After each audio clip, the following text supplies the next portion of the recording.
So RobTop just did something kind of crazy. He posted this tweet right here saying June 1st with this image. I don't know for sure about any of this, it's all speculation, but according to June 1st and the date being mentioned here, we can assume that 2.206 is going to be released on June 1st. And with that, many other things are going to be added as well. And first of all, we have Bloodbath on the corner here, and you can see that the ship is going through the spike. First of all, I think this is actually the wave part, not even the ship, meaning this little guy here had to go through something else other than the portal. It is also going through the spike, and here written, you can actually apparently see, looks exactly like the word clip. Some people are saying it's going to be added in practice mode, others think it's going to be added to your own levels in the editor so you can play test them in normal mode, but no one really knows for sure. This one I think is the easiest one to know. It's a gauntlet, it looks exactly like one. We just don't know which gauntlet that is, and it doesn't match any of the leaked from that one 2.2 Jump-Light update. This one I'm quite confused about, but people are saying this is related to the Mac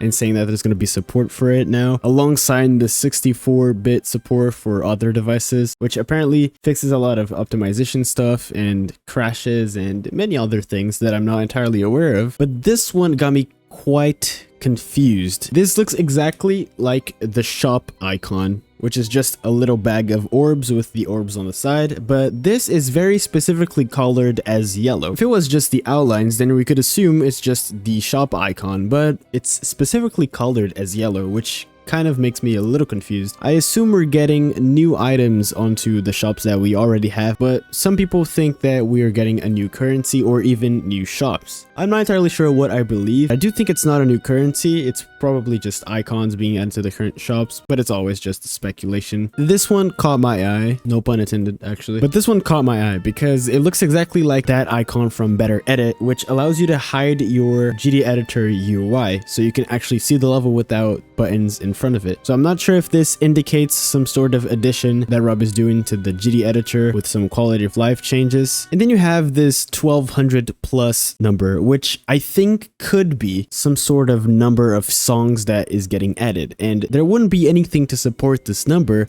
except for the background. If you take a look here, this quite clearly spells an N, and then you can see something that looks like an S behind there as well. And people are assuming that this was placed specifically in between this checkpoint icon intentionally to symbolize that this is spelling NCS. And that could be a stretch, but it also could be entirely true. We don't know what Rob is cooking with this one. You have some music notes here as well, which also kind of back up the idea of music. And this icon here, I think, is the most goated one, because if this is what I'm thinking, this might change how people play platformers forever. What I'm thinking this is potentially the ability to save checkpoints throughout levels. So let's say I'm playing a level and then I get to a checkpoint, I exit out of the level, and then if I re-enter, I'm going to be in that same checkpoint that I saved previously, even if I exit out of the level. And this is insane because this could leave room to make much bigger platformer levels. That would be, out of all of this, I think the checkpoint replayability is the most crazy one. We have some other stuff in the background. This looks like it's a money sign, but I'm not entirely sure. This looks like a T with an underline. There's also that symbol behind there, and I have no idea what that is. But what we can know for sure is that the most obvious one, which is the version, and alongside the date that RobTop added here, we can know that the update is coming out in exactly a week. So that would be next Saturday. And what's crazy about Saturdays is that, if you're not aware, that's usually when Rob does the artist reveals. And he was doing them very often, but then he started doing them less often and making bigger reviews. And it's been a while since the last one. And we all know Rob was kind of talking to NCS and Monster Cat over on Twitter. So that could potentially be a huge collab, adding well over 1,000 songs. Again, there's many things that could be assumed out of this. Some people are saying that this number could be related to editor values. There's a lot of speculation, but the ones we know for sure is that this is exactly like a gauntlet, and we have clip written while the icon is going through the spike, which is in some form mentioning no clip, and we also have the number of the version. We don't know exactly why these other things are there, but it's safe to assume that this is something related to checkpoints and that there's something related to music, and I think that's what I'm most excited about. Let me know in the comments why you think each of these mean.